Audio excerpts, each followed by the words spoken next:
Sunday. No, it certainly is not. We're talking individuals and personalities, as I put them in the spotlight. It just so happens today's guest, Andrew Human, is a guy that I've probably spoken to, 15 times maybe 20, but always on a Sunday.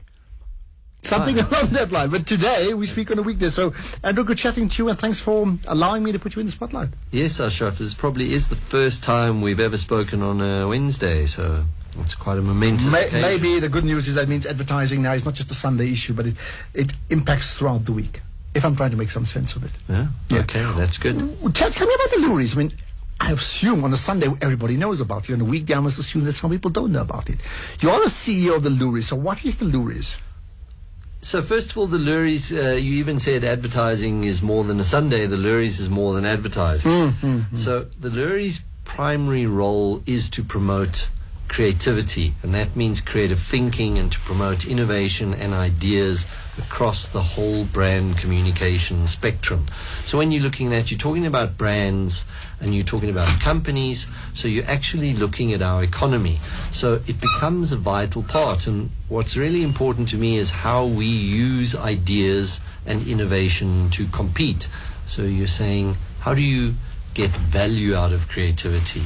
And the Loeries looks across the year and recognizes and rewards creativity across the industry. So that's really what the Loeries does. And then yourself, I mean, being in a position as the CEO, it puts you, I mean, you're not the agencies, I know that, but it puts you in a strategically very, very important position here. Well, my role really then is to manage the Loeries as an association. The Loeries is a non-profit company, so it's an industry association, and as I said, its focus is on promoting creative excellence. So it's managing the whole year, our program, what we're doing. The culmination of the Loeries is really Creative Week, which now happens in Durban once a year in August. And Creative Week is a full week of activities that happen and then end with awards at the end of the week for the best work from the year. And you've been involved as the head of the Loeries for what, 5, 6, 7 years, maybe longer? Oh, longer than that. It's now is it longer? Getting very long in the tooth. I started with the Loeries in 2005. So it's think like 10 years now. Yeah. This year is going into 12 years, actually. Wow. Now, you are much praised and much maligned as well. Oh, I don't know about the malign. I don't know. Some is like, Andrew Human, just get out. And others say that you've single-handedly turned it into, from just one big party into a very serious business enterprise, a brand that has to work, and it does.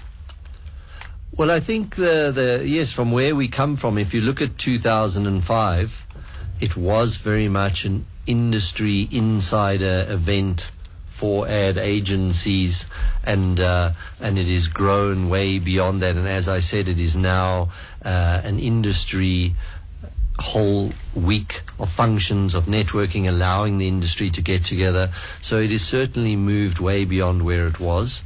And I think, yes, And why? What have you done? Well, I think it is, again, looking at keeping the focus on creativity and saying it's not about one single medium. Even if you look at where the Loeries start, the SABC actually started the Loeries in 1978. I believe so, yeah. Okay. Wow. And at that time, television was the new kid on the block.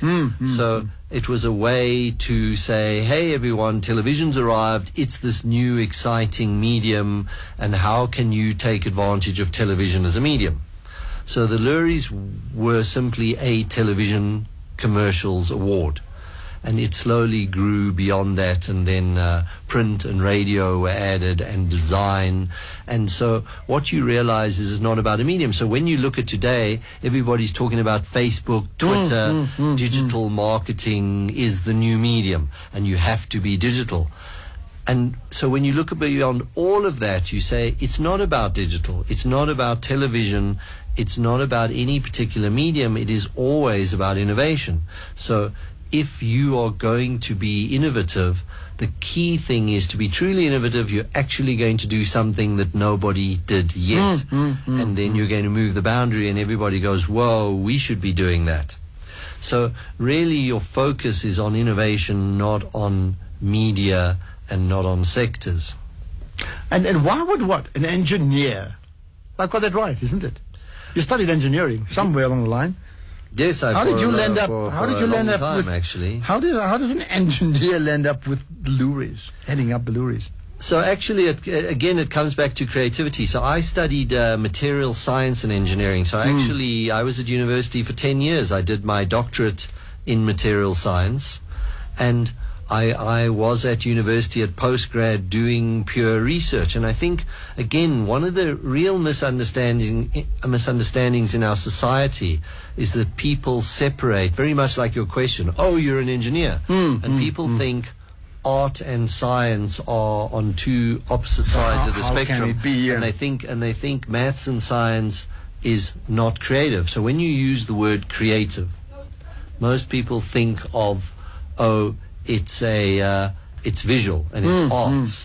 But in fact, if you think of who's probably one of the most creatively respected people in the last century, and you say, and you'll see his photograph everywhere and posters him everywhere. I mean, Ashraf, who would you say? And you would say a great sort of creative icon. Well, you see, I mean, it's an interesting point because, I mean, two names come to mind. One would be Nelson Mandela, because you can be creative in terms of problem solving. Because we tend to think about it technically. And again, yeah, and then if you look at the guy, if you look at Steve Jobs, you may say that's the same example. But then if you're following sport, I'm just thinking about what? Kaiser Matongo plays soccer for Atlanta Chiefs, comes back to South Africa and forms a club and names the club after him. And there's the beginning of Kaiser Chiefs. And that's creativity as well. So exactly. So it's about thought leadership. So, and who I was going to say is Albert Einstein. Okay. So before my time, but okay, I get your point. He's a physicist. The point is, he was a physicist. He worked out formulas, and basically he was the father of the nuclear bomb. Absolutely. And his ideas developed that whole industry.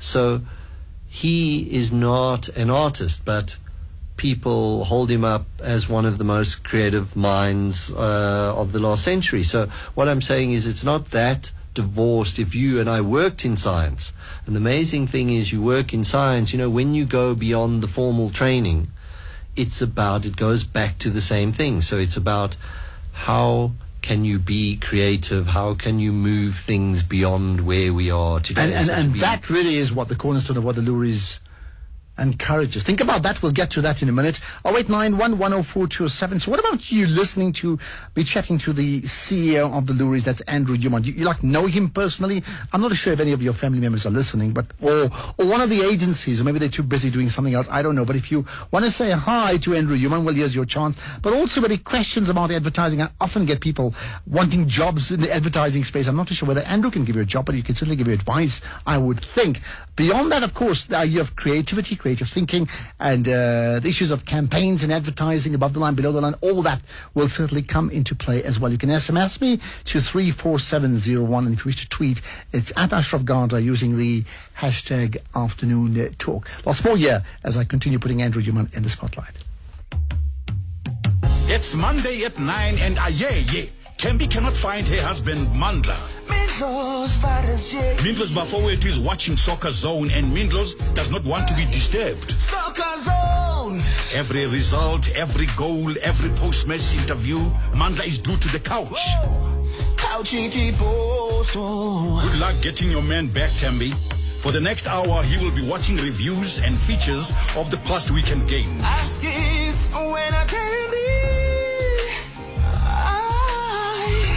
For all the on and off the field stories about the game, tune into Soccer Zone every Monday at 9 on SABC 1.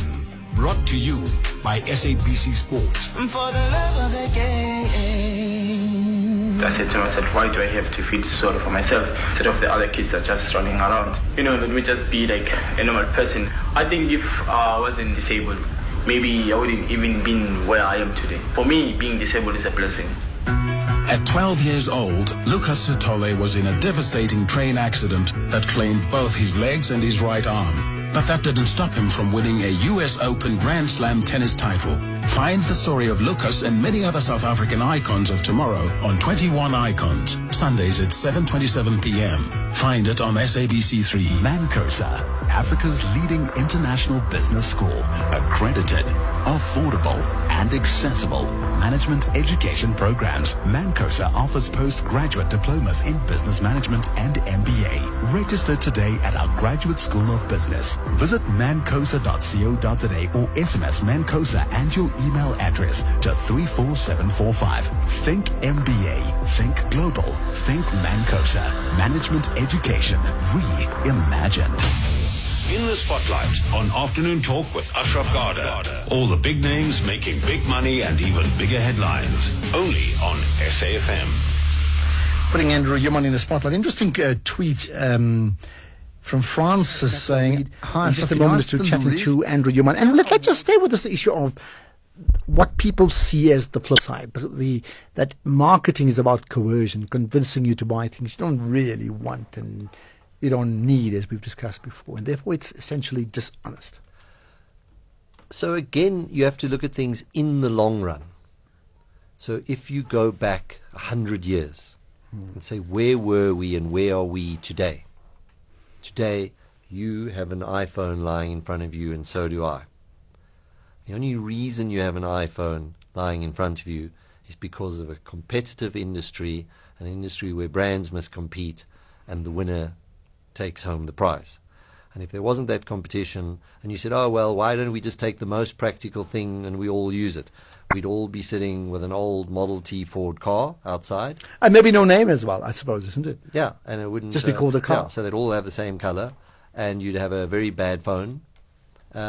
And that, that's the big social discussion, the discussion about should everything be state-owned, and you have a state-owned, completely socialist system where you all get a house and you all get a car and you all get a phone and everything works fine.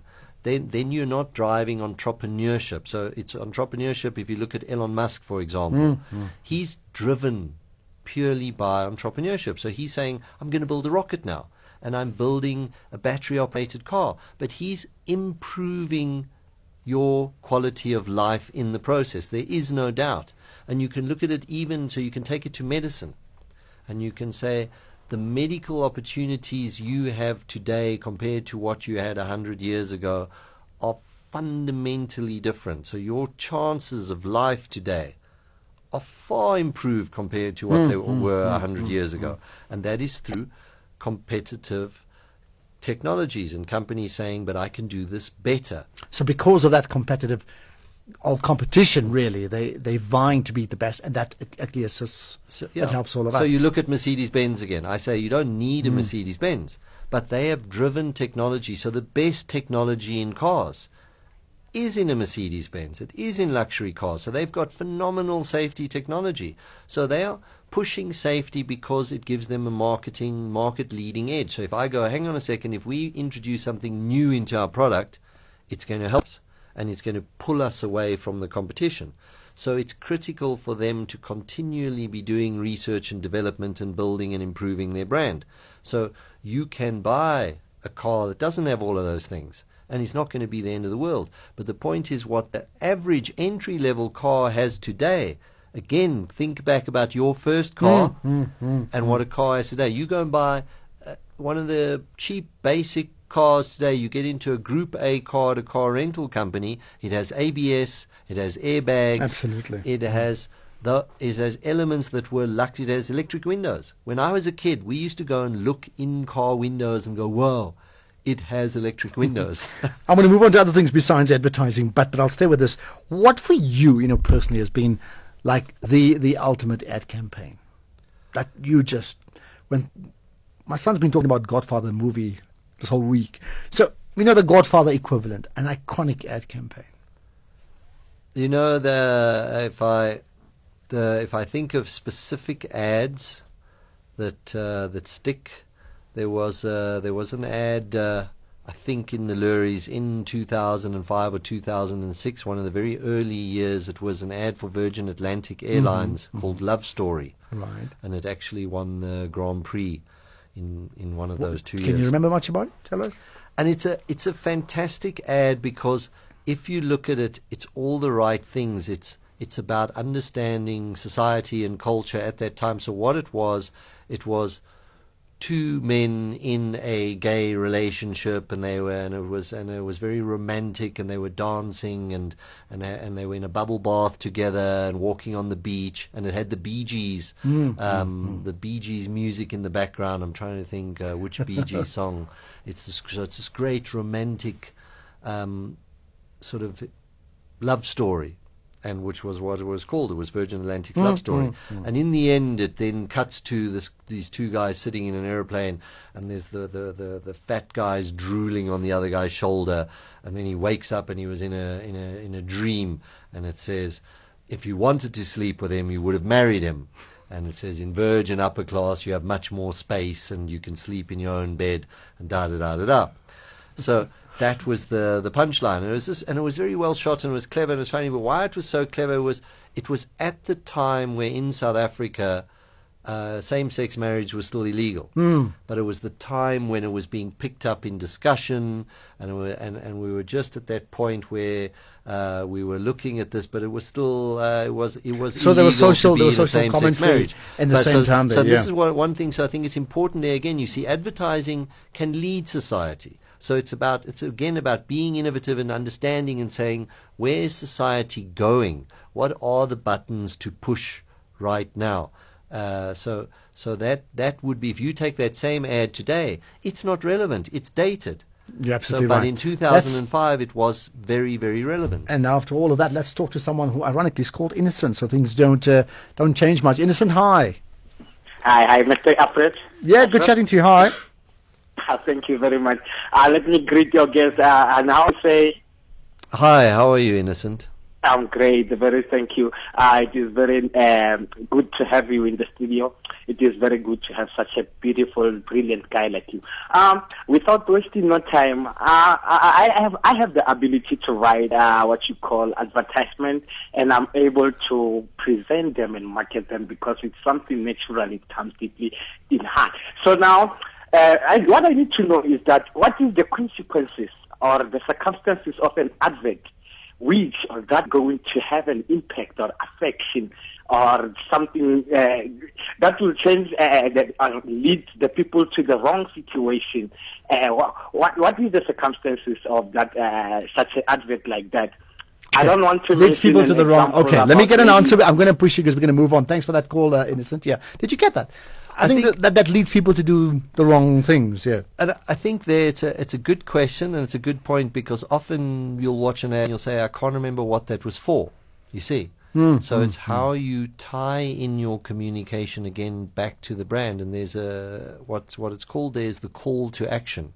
So you say, if you see this messaging, what is the call to action? What is it motivating? Because otherwise you can love the advert, so as I remember the brand. As I say, the brand with a luxury car, and it says, let your friends know you've arrived. It's very clear. The message comes across, you know what it is, you know what the brand is, the brand's telling you what it's all about. So it's important when you're communicating in any way that you're building a relationship, that there's an interaction between you and the person you're talking to, and you're saying, here's the call to action, like we were talking about Krispy Kreme. Krispy Kreme was saying, come here, stand in a queue, and eat our donuts. That's absolutely the message. Right, amazing. We've got about 4 minutes or so to go. Quick one about, what do you want to get off your chest? I mean, something that you feel strongly about. And it doesn't have to be about your industry, about anything. You did give me this question earlier, so I had some time to ponder think about over it. So I did ponder, and I thought, what did I want to get off my chest? And I'd say the one thing is consequence. And I'd have to explain, I'd have to take a step back and explain that I actually did my PhD in Germany.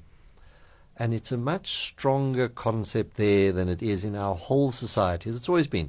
We've kind of grown up here learning how to trick the system. Dodge the books. If you can see a gap, we're a cowboy society. We really are. That's the whole thing. You look at how driving on the roads, we go, hey, if you can, you take the chance. And Germany, it was this complete opposite experience, that if the pedestrian light is red, they just stand there and wait for it to go green, even if there are no cars. So I'd stand there at night and I'd walk across the road, and the other pedestrians would shout at me and say, hey, what are you doing? the light is red, and I'd go, but there are no cars. And the lesson to learn from that? So is that I think we need more consequence. We are in this cowboy environment where we go, hey, okay, the traffic light's supposed to be working. It's not. It's been out for days. I shrug my shoulders. Mm-hmm. Hey, I'm going to drive straight through the stop street because I can. And unless there's consequence, then you will have this lawless cowboy good environment. Point well made. Okay, in fact, amazing. We're gonna have to wrap up. Just two things very quickly. A book you recommend we must read, and a great quote you can leave us with. Okay, the book is very easy. It's The Fly Trap by Frederick Sjöberg. He's a Swede, and it's about a guy who catches flies, and that's all he does. And it's this absolutely beautiful book. I can honestly recommend it to anyone because he brings you back to this thing about just doing what your heart desires. And he catches flies just because of the passion. Wow. And a great quote to leave us with? And the quote is from the creative person who I mentioned earlier, is Albert Einstein, who he said, "Blind respect for authority is the greatest enemy of truth." Okay, sound like a politician, but no. Andrew, let's leave it at that. Thank you so much for your time, and thanks for allowing me to put you in the spotlight.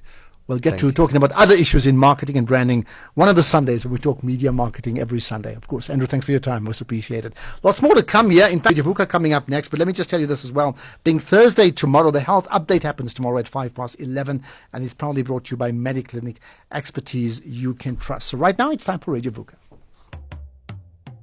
Meet Stivovo, a.k.a. Vulavala, a.k.a. Show Me Your Number. Show me your number. When Stivovo was still a young Stivovo, all he wanted to do was to be a soccer star and score all the goals. Goba, Stivovo ngakara. Today, Stivovo is not a soccer star. He owns his own Shisanyama, but Stivovo is not worried. Shisanyama. Although Vulavala is not a player anymore, he gets to watch all the soccer games live on Laduma and listen to the matches on his favorite SABC radio station. Oh, Laduma. If you love soccer like Stivovo, watch all the live soccer action on Laduma. Brought to you by SABC Sport. For the love of the game. It's for the #1 fan of the Proteas. It's day one. The Proteas take on England in the 4th test on Friday, 22nd January at 10 a.m. Find it live on SABC3 and listen live on Radio 2000. Brought to you by SABC Sport. I'm addicted to cricket. Radio Vuka on Afternoon Talk. Make sure you're all ears. Only on SAFM.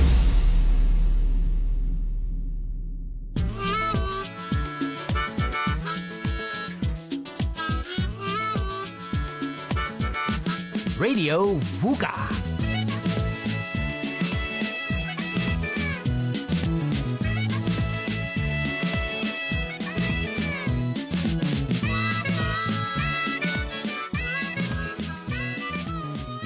And the carrot? Did you bring the carrots? Ruben. I'm sorry, love. What did you say? What's wrong? Where are you?